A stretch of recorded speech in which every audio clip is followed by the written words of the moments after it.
Shalom saudara. Shalom. Puji nama Tuhan. Selamat datang dan selamat kita bersama-sama beribadah saat sore hari ini. Mari kita akan mulai ibadah kita saat ini. Kita percaya kita menyembah Allah yang hidup. Dia Allah yang maha kuasa. Dia Allah yang layak untuk ditinggikan. Diberikan pujian dan hormat hanya bagi kemuliaan nama Tuhan.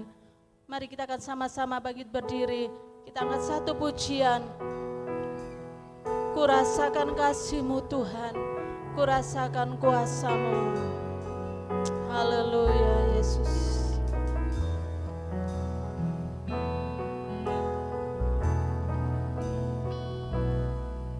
Ku rasakan kasih-Mu Tuhan, ku rasakan kuasa-Mu Tuhan.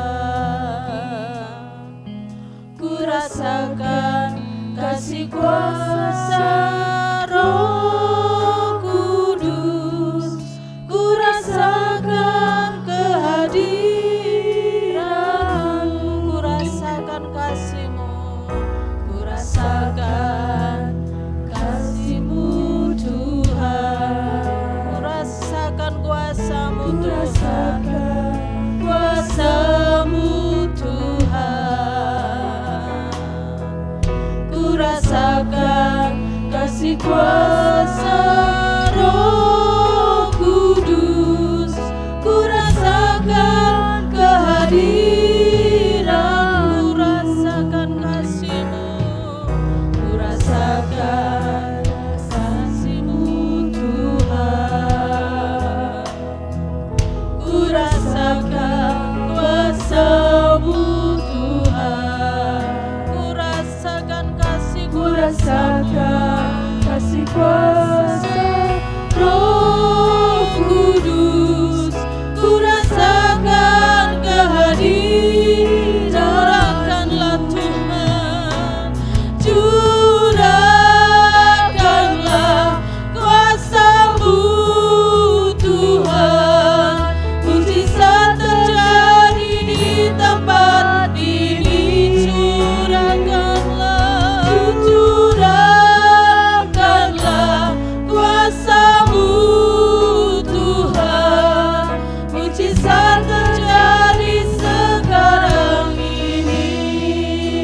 Mari kembali nyanyikan pujian ini sambil benar-benar kita merasakan kuasa-Nya, kita merasakan kasih-Nya Tuhan yang senantiasa memberikan kita kemampuan untuk kita datang memuliakan nama Tuhan. Kita percaya saat kita menyembah Tuhan, mujizat Tuhan terjadi di tengah-tengah kehidupan kita saat sore hari ini. Haleluya. Ku rasakan kehadiran, rasakan kasih-Mu, ku rasakan kasih-Mu Tuhan, ku rasakan kuasa-Mu Tuhan, ku rasakan kasih kuasa Roh Kudus.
Tuhan.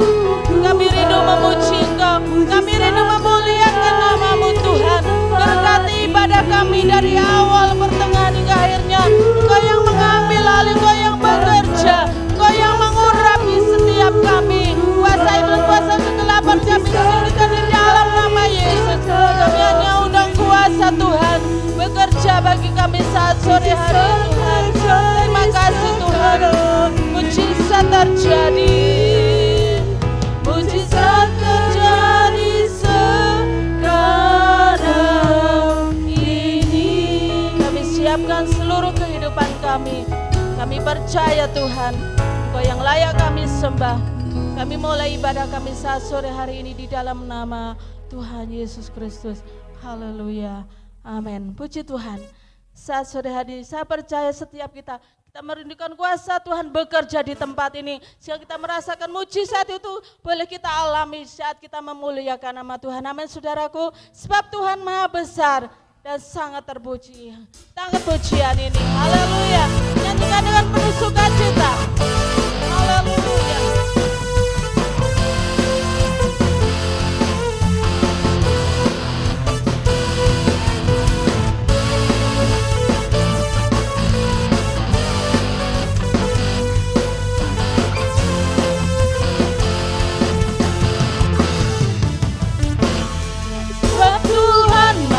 Besar dan sangat terpuji, Dia lebih dahsyat dari segala Allah. Sebab Tuhan maha besar, sebab Tuhan maha besar dan sangat terpuji, kuasanya dahsyat menghancurkan musuh. Sebab Tuhan, oh sebab Tuhan maha besar dan sangat terpuji, Dia lebih dahsyat dari segala alam. Sebab Tuhan maha besar dan sangat terpuji, kuasanya dahsyat menghancurkan musuh. Sebab Tuhan, oh sebab Tuhan maha besar dan sangat terpuji, Dia lebih dahsyat dari segala alam. Haleluya. Oh sebab Tuhan maha besar dan sangat terpuji, kuasanya dahsyat menghancurkan musuh. Mari kita akan ceritakan segala kemuliaan Tuhan. Haleluya. Ceritakanlah kemuliaan-Nya di antara segala bangsa, dan perbuatan-Nya yang sungguh ajaib di antara suku bangsa. Sebab Tuhan maha besar dan sangat terpuji, Dia lebih dahsyat dari segala alam. Sebab Tuhan maha besar dan sangat terpuji, kuasanya dahsyat menghancurkan. Sekali lagi katakan sebab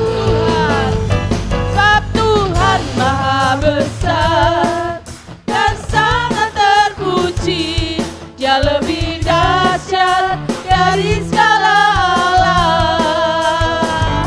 Oh sebab Tuhan maha besar dan sangat terpuji, kuasanya dahsyat menghancurkan musuh. Kuasanya dahsyat, kuasanya dahsyat, dahsyat, dahsyat menghancurkan musuh. Haleluya. Beri kemuliaan hanya bagi Tuhan.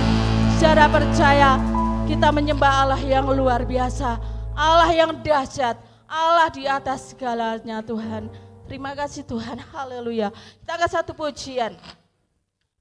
Tuhanku maha besar, Tuhanku maha kuasa.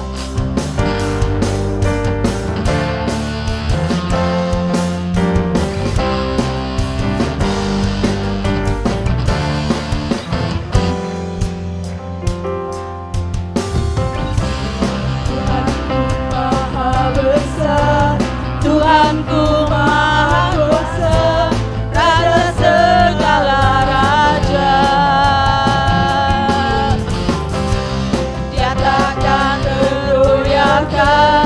Dia takkan terkalahkan, Dia hidup dan berkuasa. Tuhanku Maha besar, Tuhanku Maha kuasa, Raja segala raja. Dia takkan tergoyahkan, Dia takkan terkalahkan, Dia hidup dan berkuasa. Serukan nama Yesus, namanya Yesus Tuhan Raja, segala kuasa duduk dalam namanya. Dia luar biasa, berkuasa mulia, Yesus nama di atas segala nama.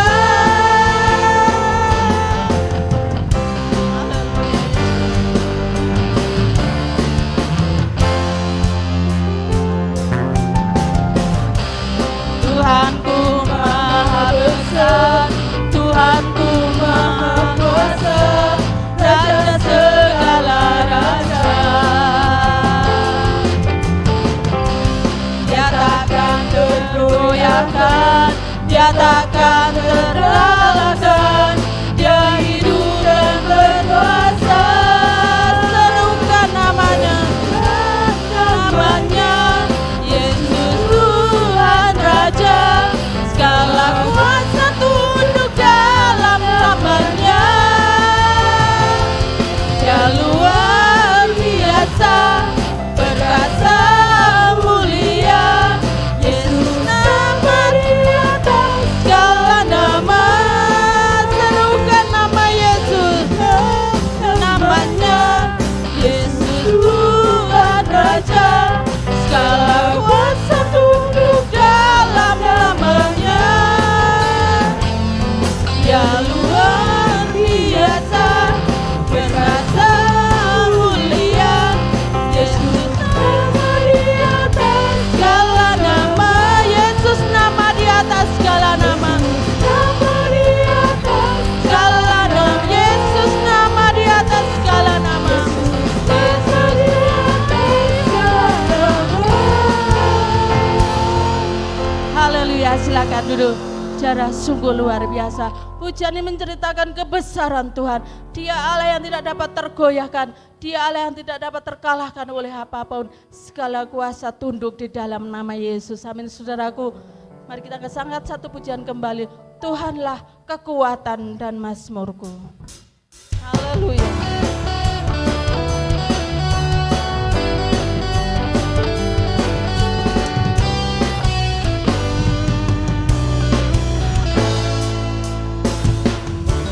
Tuhanlah kekuatan dan mazmurku, Dia gunung batu dan keselamatanku. Hanya padamu hatiku percaya, Kau menara dan kota perlindungan. Tuhanlah kekuatanku, Tuhanlah kekuatan dan mazmurku. Dia gunung batu dan keselamatanku. Hanya padamu hatiku percaya, Kaulah menara dan kota perlindunganku. Mau selalu bersyukur, ku mau selalu bersyukur, sebab cintamu padaku takkan pernah berubah. Hatiku percaya, walau bumi bergoncang, gunung-gunung beranjak, namun kasih setiamu tak pergi dariku. Amin. Haleluya. Tuhan yang menjadi kekuatan dan mazmur dalam setiap kehidupan kita. Haleluya.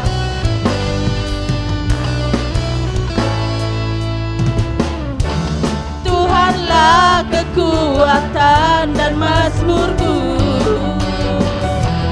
Dia keselamatanku. Hanya padamu hatiku percaya, Kaulah menara dan kota perlindungan. Engkau selalu bersyukur sebab cintamu padaku takkan pernah berubah. Hatiku percaya walau bumi bergoncang, gunung-gunung beranjak, namun kasih setiamu tak pergi dariku. Ku mau selalu bersyukur sebab cintamu padaku takkan pernah berubah. Hatiku percaya walau bumi bergoncang, gunung-gunung beranjak, namun kasih setiamu tak pergi dariku. Kasih setiamu tak pergi dariku. Kasih setiamu tak pergi dariku. Haleluya, haleluya. Allah yang kita sembah, Allah yang setia akan janjinya. Dia sanggup memberikan apa yang menjadi kebutuhan-keperluan kita saat sore hari ini. Asal kita yakin dan percaya saat Dia berfirman, Tuhan akan memberikan kita satu jawaban melalui firman-Nya saat sore hari ini. Kita akan siapkan hati kita, kita mau dengar kebenaran firman Tuhan. Ku yakin saat Kau berfirman,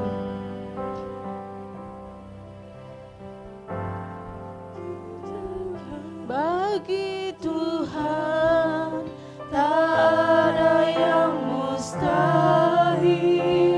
Bagi Tuhan tak ada yang tak mungkin. Mujizat-Nya disediakan bagiku. Ku diangkat dan dipulihkan.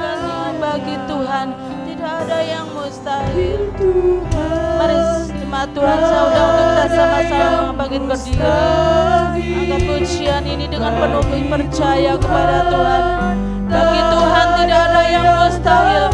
Apapun menjadi kebutuhan keperluan kita saat sore hari ini, mujizat-Nya akan dinyatakan dalam setiap kehidupan kita.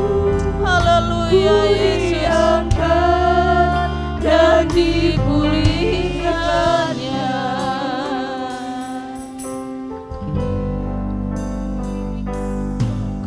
Mari sama-sama bangkit berdiri, kita akan sambut firman Tuhan saat sore hari ini.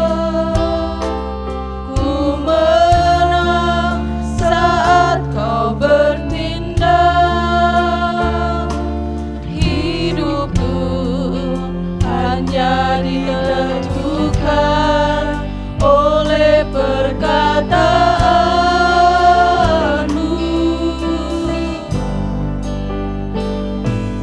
Ku aman karena Kau menjaga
Catherine akan berdoa, Sifra berdoa buat firman Tuhan. Haleluya. Waktu selanjutnya kami kembalikan kepada Bapak Gembala. Sifra berdoa.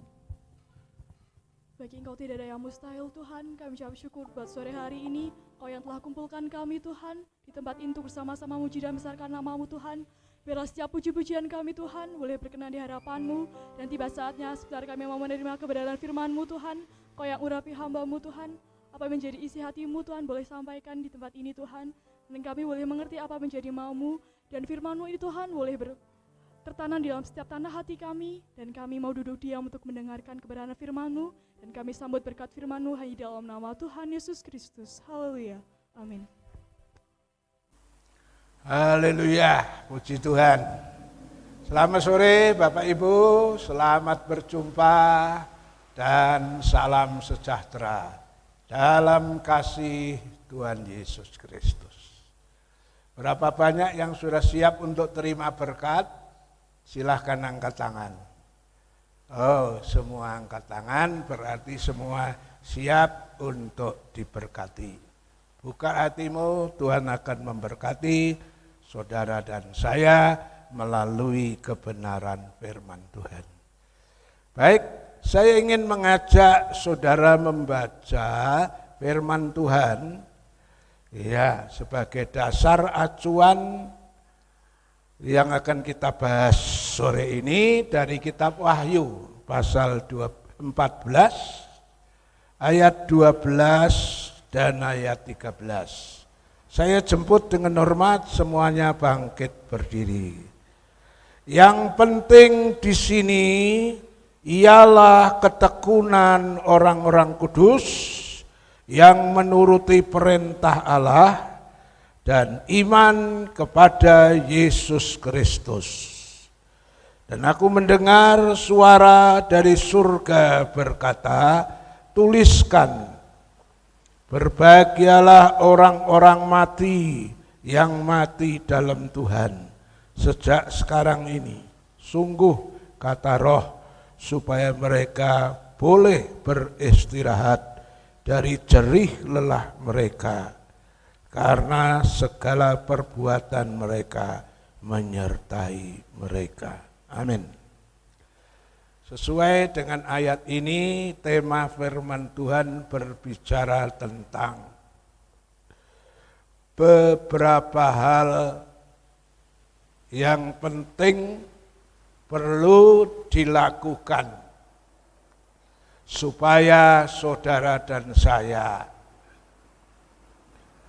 mendapatkan keselamatan. Ada beberapa hal yang penting yang perlu dilakukan supaya kita mendapatkan keselamatan itu. Ya, dari Wahyu pasal 14 tadi ayat 13 itu membahas berbahagialah orang yang mati dalam Tuhan. Kenapa sih mati dalam Tuhan itu bahagia?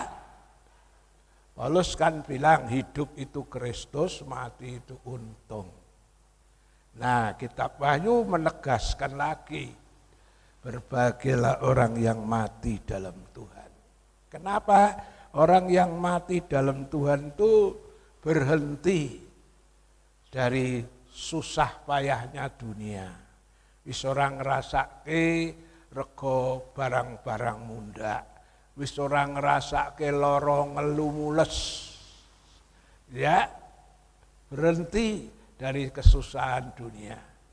Dan orang yang mati dalam Tuhan itu siap menerima upah, pahala dari apa yang sudah dikerjakan selama hidup dalam dunia ini. Khotbah minggu lalu saya menyinggung tentang ya apa saja yang kita korbankan untuk Tuhan. Sebesar sekecil apapun dicatat oleh Tuhan. Semua yang kita lakukan untuk Tuhan dan pekerjaan Tuhan itu seperti orang invest, seperti orang tanam saham. Lah nek awake dhewe invest tanam saham di dunia ini, neng koperasi neng ngendi kok wani. Padahal banyak yang dihapusi. Tapi kenapa kok invest untuk pekerjaan Tuhan podo ora wani? Iya. Pikirnya apa untuk ya, kalau saudara ikhlas untuk Tuhan, apa yang saudara lakukan untuk pekerjaan Tuhan itu invest. Itu saham yang saudara tanam. Dan Tuhan tidak pernah ngapusi. Ya, jadi orang yang mati dalam Tuhan selain berhenti dari kelelahan, kecapean, ya wis orang ngerasa kesusahan dunia, menerima pahala dari apa yang kita korbankan, yang kita kerjakan, ya selama masih hidup dalam dunia. Cuma kita akan gali sekarang tentang apa artinya mati dalam Tuhan. Apa sih artinya mati dalam Tuhan? Itu diterangkan oleh ayat 12, saudara. Diterangkan oleh ayat 12. Di situ ada 4 hal yang penting yang perlu dilakukan oleh orang-orang percaya. Ya, apa itu 4 hal itu? Mari saya baca ulang ayat 12. Yang penting di sini ialah 1, ketekunan. 2, hidup dalam kekudusan. Dan 3, menuruti perintah-perintah Allah. Dan yang keempat, tetap beriman kepada Yesus Kristus. 4 hal ini kita akan bahas. Hal yang penting, yang perlu dilakukan orang percaya supaya saudara tetap berada dalam koridor keselamatan. Sehingga ketika kita mati, termasuk orang yang berbahagia, siap menerima upah. Mari kita akan kupas satu persatu. Poin pertama bicara tentang ketekunan. Ketekunan, ya. Yang penting di sini ialah ketekunan. Ketekunan. Apa artinya ketekunan?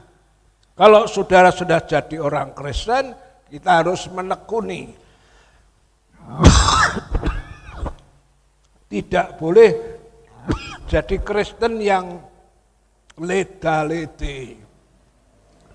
Dong semangat, wah, wis nek dong semangat ora peduli udan deres. Tetap ibadah, tetap ikut pelayanan kemana-mana, dong semangat. Dong ora semangat, ya ada macam-macam alasan. Pilek ngono ora nang gereja nggo alasan.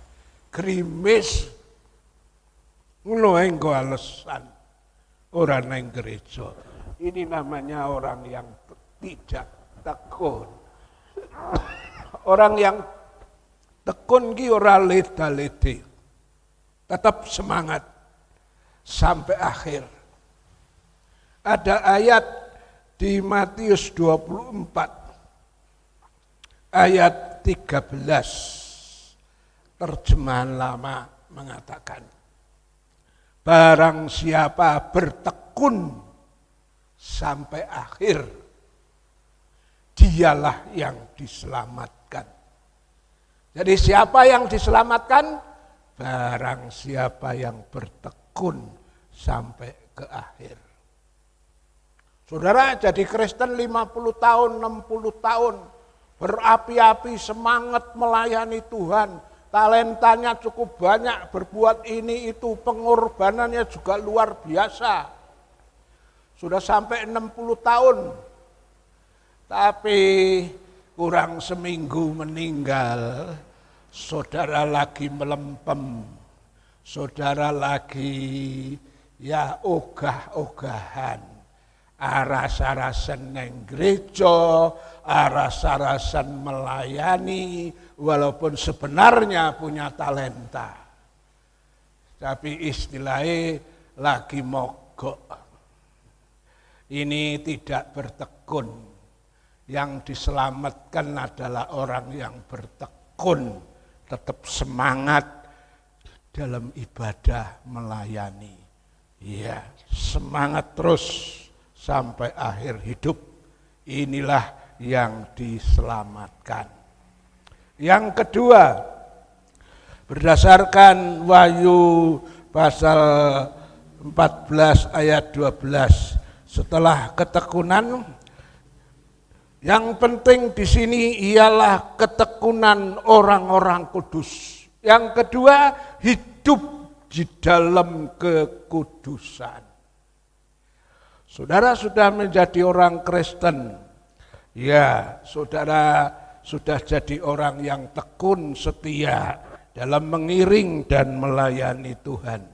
Tapi perlu ditambah dengan hidup dalam kekudusan. Kenapa sih?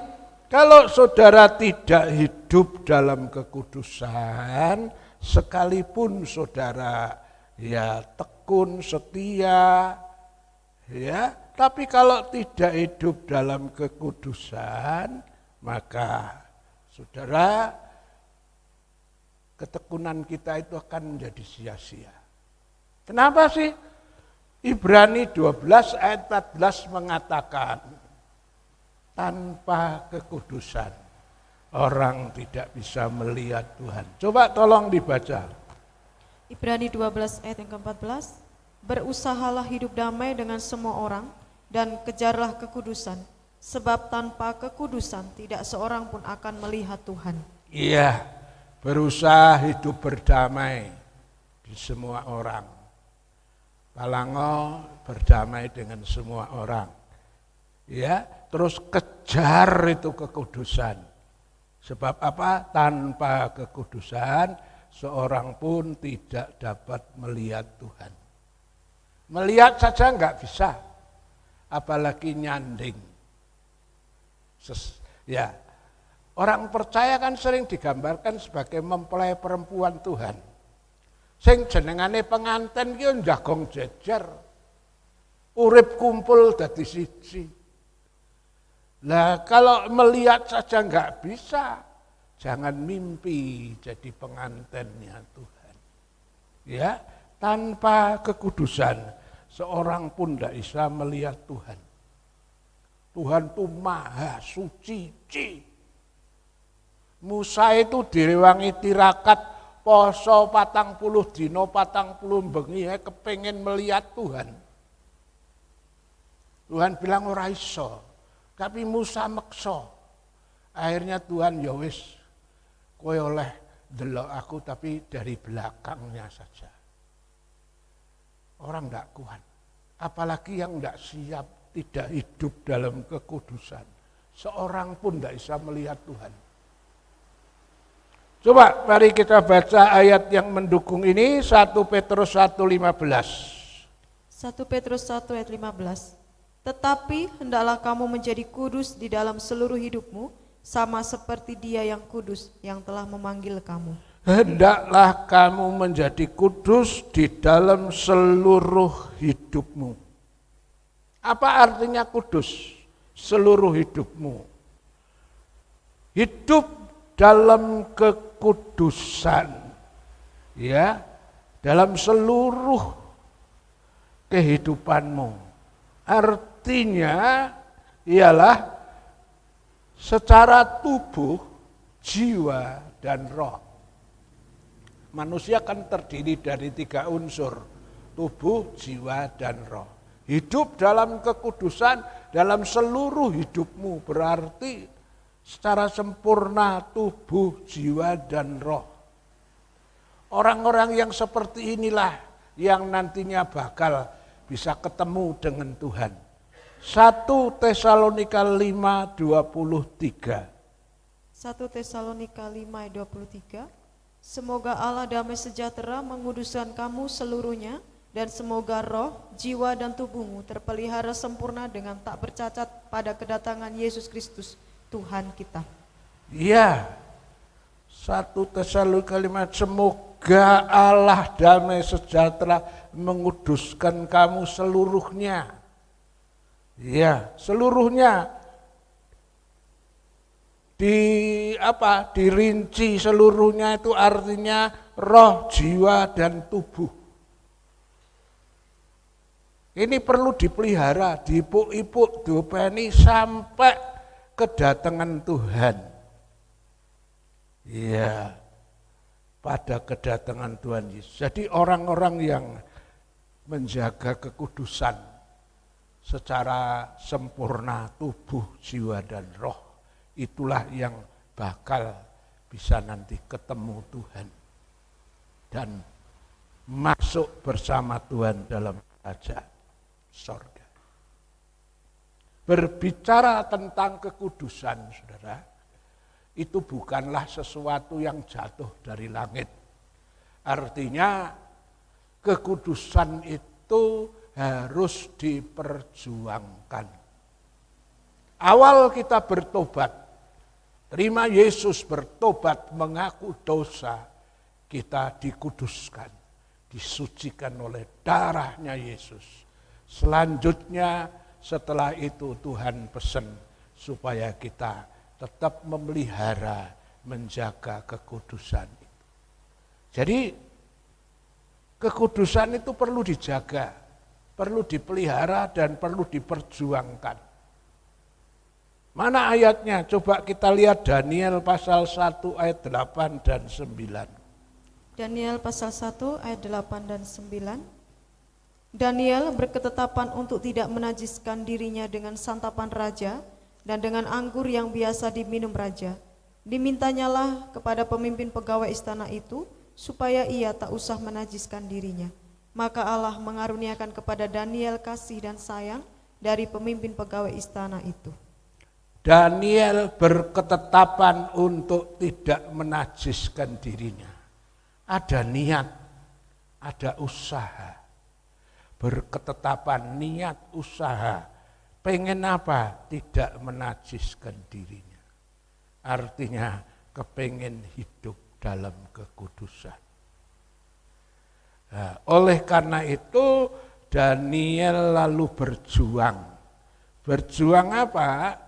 Dia menghadap kepada pejabat makanan. Ya, karena itu Daniel kan dikarantina untuk besok-besoknya mau dijadikan punggawa keraton. Karena Daniel termasuk orang yang cerdas. Nah, di situ selama masa karantina makanannya apa? Dijaga dan diberi makanan yang saya percaya itu full gizi. Tapi sayangnya karena makanan anyapan raja itu makanan yang sudah pernah dipersembahkan berhala, Daniel tidak mau menajiskan diri dengan itu. Ya, orang Kristen juga harus jaga ini. Nah, karena dia tidak mau menajiskan diri, padahal biasanya dia harus mendapat jatah anyapan raja itu. Daniel berusaha piye ngadep sama petugas penjahat makanan. Tolonglah mbok saya itu jangan diberi makanan itu karena menurut agama keyakinan saya itu menajiskan. Saya mbok dikasih makanan lain lah, sayur pun enggak apa-apa, yang penting jangan sudah dipersembahkan berhala. Awalnya penjawat makanan bilang, wah maaf ya, saya enggak berani, nanti kalau kamu sakit-sakitan, kamu kurus, kamu enggak pinter, nah, saya yang dihukum sama raja. Daniel berjuang terus, orang menyerah, saudara. Daniel ngomong, mbok wis lah, cobalah 10 hari aja, nanti nak 10 hari saya memang kurus, sakitan, bodoh, ya sudah dikembalikan lagi, tidak apa-apa. Ini namanya berjuang Walaupun awalnya rintangan ada, tapi berjuang terus. Dan di sini Allah mengaruniakan kepada Daniel kasih sayang dari pemimpin pegawai istana. Ketika kita mau berusaha, dari pihak Tuhan membukakan celah, membukakan jalan, solusi. Jadi yang namanya kekudusan itu tidak sesuatu yang jatuh dari langit, itu harus diperjuangkan. Ketika kita mau berjuang, bertekad, berusaha, maka Roh Kudus menolong, Allah memberi jalan keluar. Lainnya tidak mau usaha, ya Roh Kudus nggak mau nolong. Roh Kudus itu mau nolong bagi orang yang mau berusaha. Ya, jadi poin kedua, supaya saudara tetap berada dalam koridor keselamatan, saudara harus menjaga kekudusan. Yang ketiga, poin ketiga, kembali ke Wahyu 14 ayat 12. Yang penting di sini ialah ketekunan orang kudus. Tekun, terus hidup dalam kekudusan, dan yang ketiga, yang menuruti perintah Allah. Setelah engkau hidup dalam kekudusan, yang ketiga adalah kita harus jadi orang Kristen yang menuruti perintah Allah. Ya. Jadi orang Kristen itu tidak hanya cukup setia sampai akhir. Ya. Tidak hanya cukup untuk menjaga hidup dalam kekudusan. Tapi yang ketiga adalah harus berusaha untuk hidup menurut firman Tuhan. Rupanya poin kedua dan ketiga ini ada sambungannya, ada hubungannya. Ya, ketiga kan mengatakan kita harus hidup menuruti firman Tuhan. Kenapa kita harus hidup menuruti firman Tuhan? Kalau saudara mau hidup dalam kekudusan tapi saudara tidak nurut firman, mana mungkin? Orang yang mau menjaga kekudusan, ya dia harus hidupnya menurut firman. Kenapa sih? Satu, firman itu di dalam surat Yakub diibaratkan seperti cermin yang bisa menunjukkan kekurangan-kekurangan kita. Coba kita baca Yakobus 1 22 sampai 25. Yakobus 1 ayat 22 sampai 25. Tetapi hendaklah kamu menjadi pelaku firman dan bukan hanya pendengar saja, sebab jika tidak demikian kamu menipu diri sendiri. Sebab jika seorang hanya mendengar firman saja dan tidak melakukannya, ia adalah seumpama seorang yang sedang mengamati mukanya yang sebenarnya di depan cermin. Baru saja ia memandang dirinya, ia sudah pergi atau ia segera lupa bagaimana rupanya. Tetapi barang siapa meneliti hukum yang sempurna, yaitu hukum yang memerdekakan orang, dan ia bertekun di dalamnya, jadi bukan hanya mendengar untuk melupakannya, tetapi sungguh-sungguh melakukannya, ia akan berbahagia oleh perbuatannya. Iya, firman Tuhan itu seperti cermin. Cermin itu bisa menunjukkan kotoran-kotoran, kekurangan-kekurangan kita. Ketika kita melihat cermin, kita bisa tahu muka kita ini sudah bersih atau ada belentang-belentongnya. Pakaian kita itu resik apa ono kotorane. Itu kita bisa lihat dari cermin. Nah, orang yang jujur ketika lihat cermin lalu tahu belentang-belentong kotorannya, dia sadar, aku ke perlu diresiki. Ya. Jadi kalau saudara di gereja dengar firman yang menemplak, jangan marah sama pengkhotbahnya. Khotbah ngono kleru kuwi salah iku. Membela diri, nyalah-nyalahke khotbahe, nyalah-nyalahke si pengkhotbahe. Yang model kayak gini ini ibaratnya pepatah lama itu ngomong, buruk muka cermin dibelah. Lha wong ora waras ah. Buruk muka cermin dibelah. Rupane sing elek kok nyalahke kocone, lalu kocone dipecah. Iki lak wong ora waras iki. Lek wong waras lihat cermin, tahu belentang-belentong kekurangannya, lalu oh iya, iki sing perlu tak resiki nggon ngene nggon ngene. Jadi kalau saudara datang di gereja mendengar khotbah, saudara tertemplak kesalahannya, jangan marah sama pengkhotbahnya. Pengkhotbahnya kaya meng Pak Pos kok sing nggawa berita, nggawa surat kok. Kalau saudara ditunjukkan kekurangannya itu berarti Tuhan itu cinta. Supaya saudara tidak terus-menerus hidup dalam dosa dan akhirnya binasa. Ya. Jadi kita perlu datang kepada cermin. Yang kedua, firman Tuhan itu seperti air yang bisa menyucikan. Lah nek wis ndelok ning kaca ana blentang-blentonge, ana anguse, supaya bersih disucikan oleh air. Firman Allah itu seperti air yang bisa menyucikan. Yohanes 15 ayat 3. Yohanes 15 ayat 3. Kamu memang sudah bersih karena firman yang telah kukatakan kepadamu. Ya, jadi untuk bisa hidup dalam kekudusan, kita harus jadi Kristen yang siap nurut firman.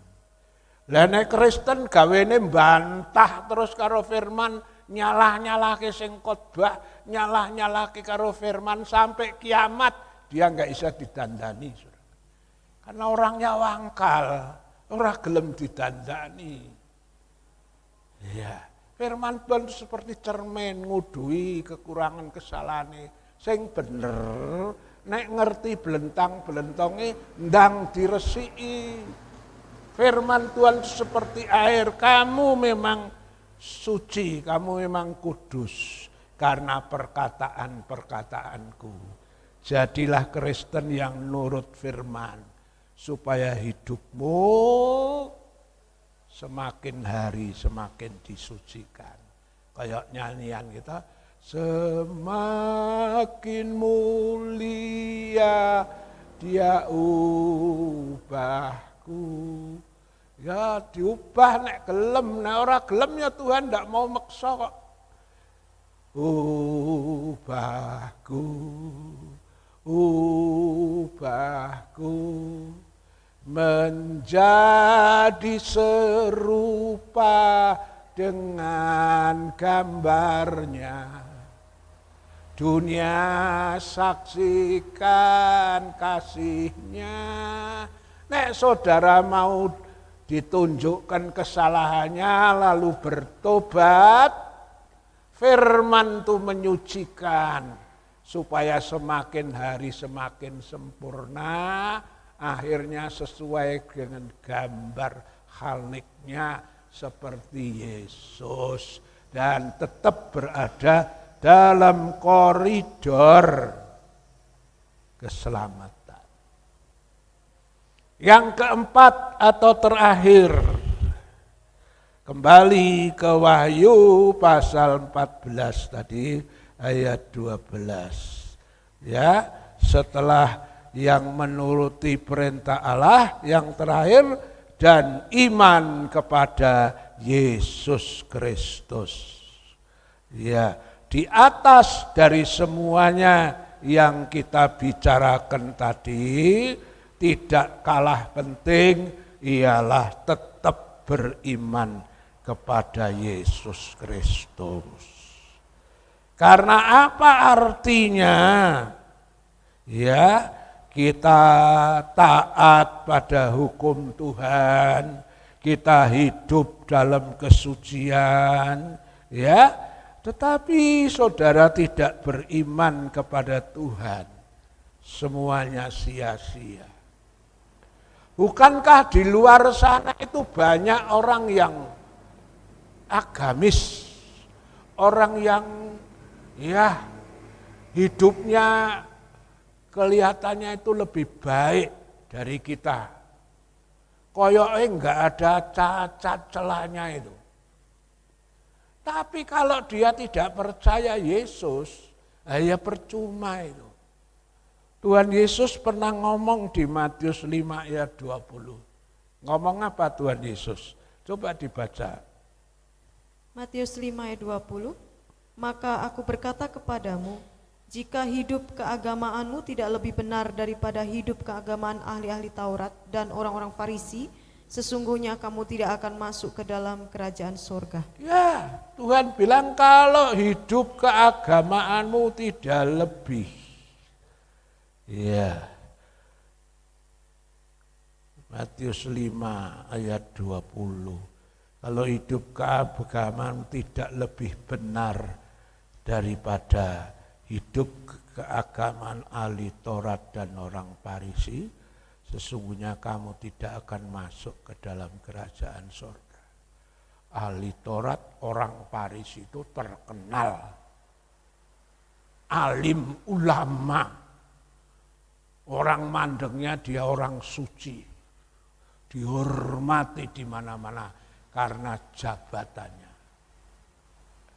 Tapi sayangnya ahli Taurat orang Farisi tidak percaya Yesus sebagai Tuhan dan Juru Selamat. Padahal uripe orang ahli Taurat orang Farisi itu orang tahu dia itu orang suci, orang bener, jenengane wae alim ulama. Hebat bukan?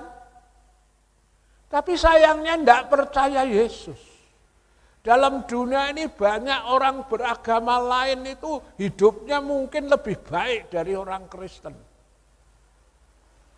Nek soal kesucian, kejujuran, soal perbuatan baik, mungkin banyak orang yang lebih dari orang Kristen. Tapi kalau mereka tidak beriman kepada Yesus, mereka tetap tidak selamat. Karena keselamatan itu bukan hasil perbuatan kita.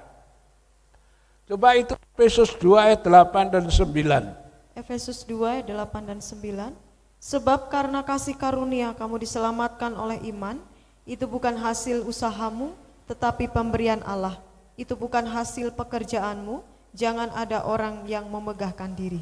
Oleh kasih karunia kamu diselamatkan karena kamu beriman kepada Yesus. Itu bukan hasil pekerjaanmu. Ya, bukan hasil usahamu tapi pemberian Allah. Keselamatan bukan karena engkau berbuat baik, Saudara. Keselamatan bukan karena engkau hidup benar. Keselamatan karena anugerah, karena engkau percaya Yesus. Memang setelah kita percaya Yesus, kita perlu hidup benar nurut firman. Tapi kalau cuma nurut firman, hidup kudus, hidup benar, tanpa percaya Yesus, sia-sia. Tuhan jelas, kalau hidup keagamamu tidak lebih benar dari ahli Taurat dan orang Farisi, kamu tidak bisa masuk kerajaan surga. Lu kok iso ya, padahal ahli Taurat orang Farisi itu kan alim ulama, orang yang ketoke suci barang. Sayangnya mereka tidak percaya Yesus, mereka orang selamat. Karena keselamatan cuma ada dalam Yesus Kristus. Kisah Rasul 4 ayat 12 mengatakan apa? Di bawah kolong langit ini. Kisah Rasul 4 ayat 12, dan keselamatan tidak ada di dalam siapapun juga selain di dalam Dia, sebab di bawah kolong langit ini tidak ada nama lain yang diberikan kepada manusia yang olehnya kita dapat diselamatkan. Bawah kolong langit ini tidak ada keselamatan di dalam nama yang lain. Siapa yang hidup di bawah kolong langit? Angkat tangan. Semua kan hidup di bawah kolong langit ya? Tidak ada keselamatan di bawah kolong langit selain dalam nama Yesus. Yesus sendiri pernah memproklamirkan, menyatakan dirinya, aku ini jalan, kebenaran, dan hidup. Seorang pun, walaupun dia nabi, walaupun dia rasul, dia apakah kedudukannya, ketoke wong sing suci bener, kalau dia tidak melalui Yesus, dia tidak bisa sampai kepada Bapa. Jalan satu-satunya. Ke Roma banyak jalan, ke Jakarta banyak jalan, tapi ke surgawan wae satu jalan, melalui Yesus Kristus. Jadi poin keempat adalah dikatakan, dan yang tetap beriman kepada Yesus Kristus. Kalau engkau beriman kepada Yesus Kristus, engkau dijamin dunia akhirat. Yohanes 10 ayat 9, orang yang melalui Yesus dijamin dunia akhirat. Yohanes 10 ayat yang ke-9, akulah pintu, barang siapa masuk melalui aku, ia akan selamat dan ia akan masuk dan keluar dan menemukan padang rumput. Iya, akulah pintu. Arep lunga ngendi wae lewat pintu, lewat jalan. Nek ora ana jalane, ora ana pintune, ora iso tekan. Di Yohanes 14 ayat 6, aku iki jalan. Jalan kemana? Kepada Bapa. Yuk, di rumah Bapak itu ada pintunya. Kalau ndak lewat pintu nggak bisa. Pintunya itu siapa? Yesus. Akulah pintu. Barang siapa masuk melalui aku, ia akan selamat. Dijamin ya. Yang lewat Yesus bukan mudah-mudahan, tapi dijamin pasti selamat. Ya, ia akan selamat dan ia akan masuk dan keluar dan menemukan padang rumput. Rumput adalah kebutuhan jasmaninya domba. Ya, jadi yang melalui Yesus, jaminan pertama sorga. Jaminan kedua, selama hidup di dunia sebagai domba perlu rumput. Melalui pintu Yesus keluar masuk. Ya, kalau masuk itu bicara home industry. Keluar itu artinya gelidik, cari kerjaan di luar Roma. Di luar Roma, di dalam Roma, home industry dijamin tidak akan kekurangan. Nah, itulah sebabnya mari jadilah Kristen yang satu setia, dua hidup dalam kekudusan, tiga nurut firman Allah, dan yang keempat tetap berada di dalam Yesus. Tidak ada keselamatan di luar Yesus. Dalam Yesus ada jaminan dunia akhirat, sorga, dan selama di dunia dikasih rumput, keluar masuk dapat padang rumput. Home industry, pekerjaan di dalam, gelidik, sing dadi tukang, dadi pedagang, keluar dia juga tetap dapat rumput. Karena itu setialah sampai akhir. maka engkau akan tetap mendapat keselamatan. Mari kita tundukkan kepala. Setia, setialah. Setia, setialah. Setia sampai mati. Seperti Tuhan Yesus. Setia sampai mati. Apa yang kau balaskan untuk kasih setianya. Setia, setialah. Setia sampai mati. Sekali lagi. Setia, setialah. Setia sampai mati. Seperti Tuhan Yesus. Setia sampai mati. Apa yang kau balaskan untuk kasih setianya. Setia, setialah. Setia sampai mati. Tuhan, inilah doa kami. Tuhan, inilah permintaan kami. Kiranya Roh Kudus menolong kami untuk bisa setia sampai mati. Karena orang yang mati di dalam Tuhan adalah orang yang berbahagia.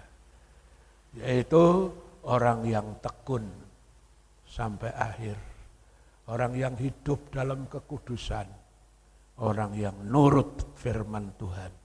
Dan tetap tinggal di dalam Yesus. Roh Kudus tolong bantu kami supaya kami jadi Kristen yang tekun, setia sampai akhir. Supaya mahkota kehidupan kau janjikan bagi kami semua. Kalau ada di antara kami yang mulai pudar, mulai lemah, loyo, dan kepingin meninggalkan Tuhan, Roh Kudus ingatkan mereka, tidak ada keselamatan di luar Tuhan.